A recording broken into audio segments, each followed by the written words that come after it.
വിവാഹേതര ബന്ധങ്ങൾ വ്യക്തിജീവിതത്തിലും കുടുംബങ്ങളിലും നിരവധി പ്രശ്നങ്ങളാണ് സൃഷ്ടിക്കുന്നത്. ചില പുരുഷന്മാർക്ക് കല്യാണത്തിന് മുൻപ് വഴിവിട്ട സൗഹൃദങ്ങൾ ഉണ്ടാകും. പിന്നീട് മറ്റൊരാളെ വിവാഹം കഴിച്ച് സമാധാനത്തോടെ ജീവിക്കാമെന്നൊക്കെ കരുതുന്നു. എന്നാൽ ഇങ്ങനെ ചിന്തിക്കുന്നവർ എറണാകുളം കോതമംഗലം സ്വദേശി നിതിൻ്റെ കഥയൊന്ന് കേൾക്കണം.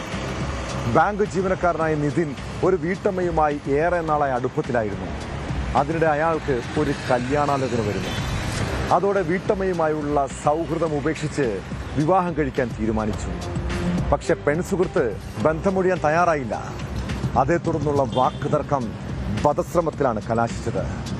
യുവതിയെ അതിക്രൂരമായി തല്ലിച്ചതച്ച് കൈകൾ കൂട്ടിക്കെട്ടി റോഡിൽ തള്ളിയ കേസിൽ 31-കാരനെ കിഴക്കമ്പലം പോലീസ് അറസ്റ്റ് ചെയ്തു. തിങ്കളാഴ്ച വിവാഹം നടക്കാനിരിക്കെയാണ് പ്രതി പിടിയിലായത്.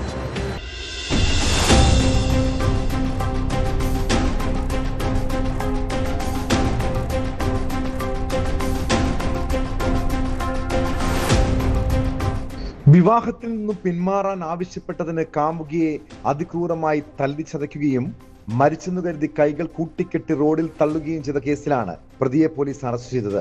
കോതമംഗലം സ്വദേശി നിതിന്റെ വിവാഹം തിങ്കളാഴ്ച നടക്കാനിരിക്കുകയായിരുന്നു.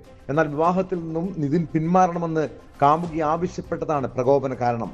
ഇതേ തുടർന്ന് അയാൾ യുവതിയെ മർദ്ദിക്കുകയും കഴുത്ത് ഞെരിച്ച് കൊലപ്പെടുത്താൻ ശ്രമിക്കുകയുമായിരുന്നു.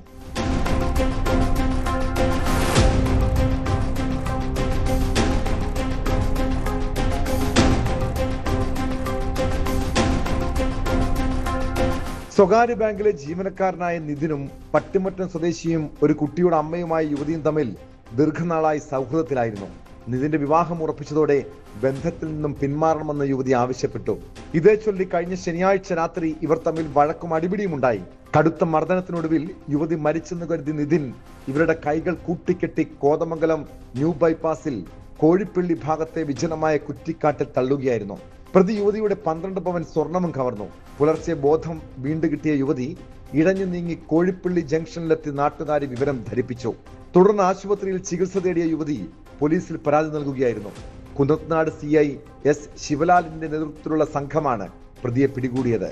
നിതിനെതിരെ വധശ്രമത്തിനുൾപ്പെടെ പോലീസ് കേസെടുത്തിട്ടുണ്ട്.